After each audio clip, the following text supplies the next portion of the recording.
Hi dears Mahalakshmi ഇനി വരാൻ പോകുന്ന പ്രൊമോ റിവ്യൂയിലേക്ക് എല്ലാവർക്കും സ്വാഗതം. അങ്ങനെ മേഘനാഥനാണെങ്കിൽ നമ്മുടെ പ്രതാപനെ കാണാൻ വേണ്ടിയിട്ട് ഒരു സ്ഥലത്ത് എത്തിപ്പെടുന്നുണ്ട്. ആ സ്ഥലത്ത് നമ്മുടെ ഉണ്ണിയെ അങ്ങോട്ടേക്ക് വിളിക്കുന്നുണ്ട്.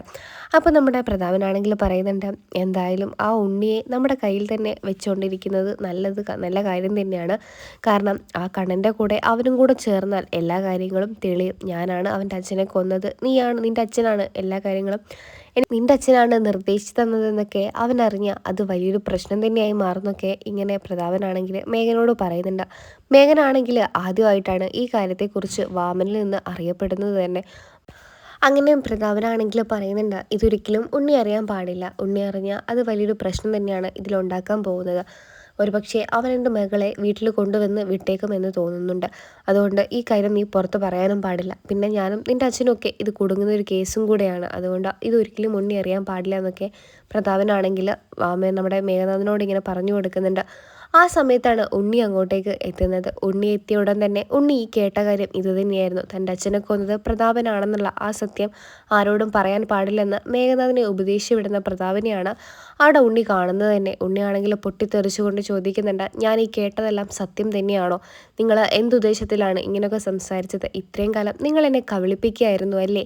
എൻ്റെ അച്ഛനെ കൊന്നിട്ട് എൻ്റെ കൂടെ ഇങ്ങനെ ഒരു വിഡ്ഢിവേഷം കെട്ടി എന്നെ ഇങ്ങനെ എല്ലാവരുടെ മുമ്പിലും കോമാളിയാക്കുമായിരുന്നു അല്ലേ നിങ്ങൾ? ഞാൻ നിങ്ങളെ എൻ്റെ സ്വന്തം അച്ഛനെ പോലെയായിരുന്നു കണ്ടിരുന്നത്. എൻ്റെ സ്വന്തം അച്ഛനെ കൊല്ലാൻ വേണ്ടിയിട്ട് എൻ്റെ സ്വന്തം മാമൻ തന്നെ കൂട്ടു നിൽക്കുമെന്ന് ഞാൻ ഒരിക്കലും പോലും വിചാരിച്ചിരുന്നില്ല. എന്തായാലും ഇതൊക്കെ നിങ്ങൾ കണക്ക് ചോദിക്കും ഞാൻ നിങ്ങളോട്. ഒരിക്കലും ഞാൻ നിങ്ങളൊന്നും വെറുതെ വിടാൻ പോകുന്നില്ല എന്നൊക്കെ പറഞ്ഞ് ഉണ്ണിയാണെങ്കിൽ അവിടുന്ന് പെട്ടെന്ന് തന്നെ നമ്മുടെ പ്രതാപൻ്റെ അരിയിൽ നിന്ന് മാറി നിൽക്കുകയാണ് ചെയ്യുന്നത് തന്നെ. പെട്ടെന്ന് തന്നെ ഉണ്ണി പോകുന്നത് നമ്മുടെ മാർക്കോയുടെ അടുത്താണ്. മാർക്കോയോടാണെങ്കിൽ മാർക്കോയെ കാണാൻ വേണ്ടി എത്തിയ ഉണ്ണിയാണെങ്കിൽ കണ്ട് മാർക്കോ ഒരുപാട് ഞെട്ടുന്നുണ്ട്. ഇവൻ എന്തിനാണ് എന്നെ കാണാൻ വേണ്ടി വന്നത്?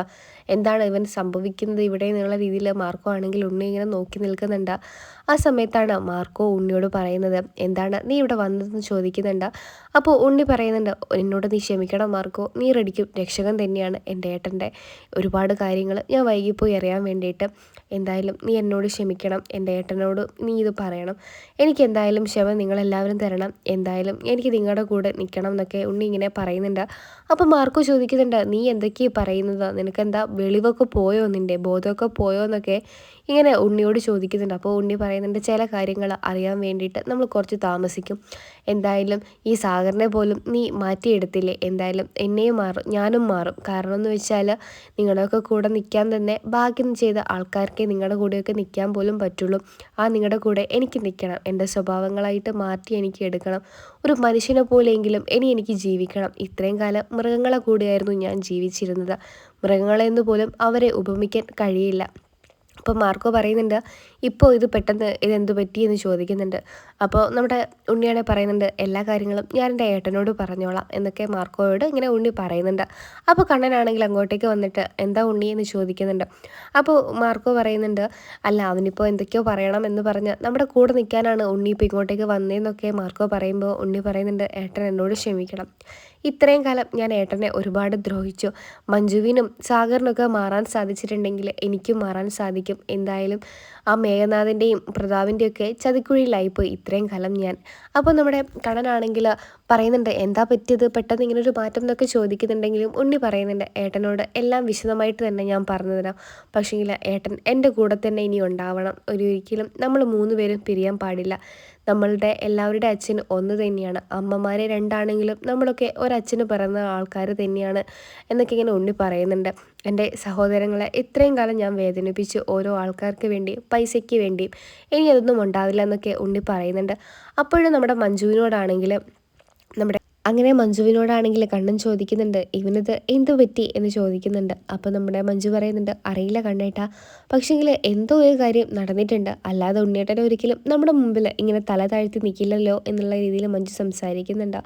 അപ്പോൾ നമ്മുടെ മഞ്ജു പറയുന്നുണ്ട്, കണ്ണേട്ടാ എന്തായാലും ഒന്ന് സൂക്ഷിക്കണം. ഉണ്ണിയേട്ടൻ ഏതിനാണ് ഇവിടെ വന്നതെന്നൊന്നും നമുക്കറിയില്ല. അതുകൊണ്ട് ഉണ്ണിയേട്ടൻ്റെ സ്വഭാവമാണ് പൈസയ്ക്ക് അത്രയേറെ അത്യാഗ്രഹമുള്ള ഒരു ഏട്ടൻ തന്നെയാണ് ഉണ്ണിയേട്ടൻ എന്ന് കണ്ണേട്ടന് നല്ലപോലെ അറിയാലോ. അപ്പോൾ നമ്മുടെ കണ്ണൻ പറയുന്നുണ്ട്, അവൻ നല്ലൊരാളായിട്ടാണ്, നല്ലൊരു മനുഷ്യനായിട്ട് ഇവിടെ നിൽക്കാനാണ് വന്നതെങ്കിൽ അവൻ ആഗ്രഹിക്കുന്നത് എന്താണോ, അർഹിക്കുന്നത് എന്താണോ അത് ഞാൻ തീർച്ചയായിട്ടും അവന് കൊടുത്തിരിക്കും മഞ്ജു. നിനക്ക് ഞാൻ തന്നില്ലേ ഒരു നല്ലൊരു ജോലി, അതുപോലെ അവനും ഞാൻ കൊടുക്കും നല്ലൊരു ജോലി എന്നൊക്കെ ഇങ്ങനെ മഞ്ജുവിനോട് കണ്ണൻ പറയുന്നുണ്ട്. അപ്പോൾ മഞ്ജു പറയുന്നുണ്ട്, എന്തായാലും പെട്ടെന്നൊന്നും ഏട്ടനൊന്നും ചെയ്യേണ്ട, എന്തിനാണ് ഉണ്ണിയേട്ടൻ വന്നത് എന്നൊക്കെ നമുക്ക് അറിയാം, എന്നതിന് ശേഷം മാത്രം ഏട്ടൻ എന്തെങ്കിലുമൊക്കെ ചെയ്താൽ മതി എന്നൊക്കെ കണ്ണനോട് മഞ്ജു ഇങ്ങനെ പറയുന്നുണ്ട്. അപ്പോൾ മാർക്കോ പറയുന്നുണ്ട് നമ്മുടെ കണ്ണനോടാണെങ്കിലും, എന്തായാലും അവൻ നല്ലൊരു ഉദ്ദേശത്തോടു കൂടിയാണ് വന്നതെന്ന് എനിക്ക് തോന്നുന്നുണ്ട്. കാരണം പെട്ടെന്നൊരാൾക്ക് ഇങ്ങനൊരു മാറ്റം ഉണ്ടെങ്കിൽ അത് നല്ലതിന് തന്നെയായിരിക്കും. എന്തായാലും കണ്ണൻ സാർ അവനെ സ്വീകരിക്കണം, അവൻ നല്ലൊരാളാണെന്ന് എനിക്ക് തോന്നുന്നുണ്ട്. എന്തോ അവന് ഒരു ഭാഗപ്പിഴ പറ്റിയിട്ടാണ് അവൻ ഇങ്ങോട്ടേക്ക് വന്നിരിക്കുന്നത്. അവന് തെറ്റുകളൊക്കെ മനസ്സിലായിട്ടുണ്ട് എന്നാണ് എനിക്ക് തോന്നിയതെന്നൊക്കെ മാർക്കോ പറയുന്നുണ്ട്.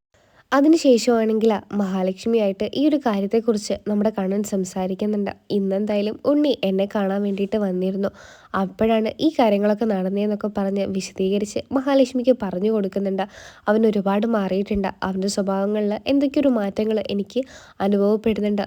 എന്തായാലും ഞങ്ങളൊക്കെ ഒരച്ഛനും ഉണ്ടായ മക്കൾ തന്നെയാണല്ലോ, അമ്മമാർ വ്യത്യാസമാണെങ്കിലും അവൻ എൻ്റെ സ്വന്തം അനിയൻ തന്നെയാണ്. അവന് മാറ്റം വന്നിട്ടുണ്ടെങ്കിൽ അതിലേറെ സന്തോഷിക്കുന്നത് ഞാൻ തന്നെയാണെന്നൊക്കെ കണ്ണൻ ഇങ്ങനെ പറയുന്നുണ്ട്.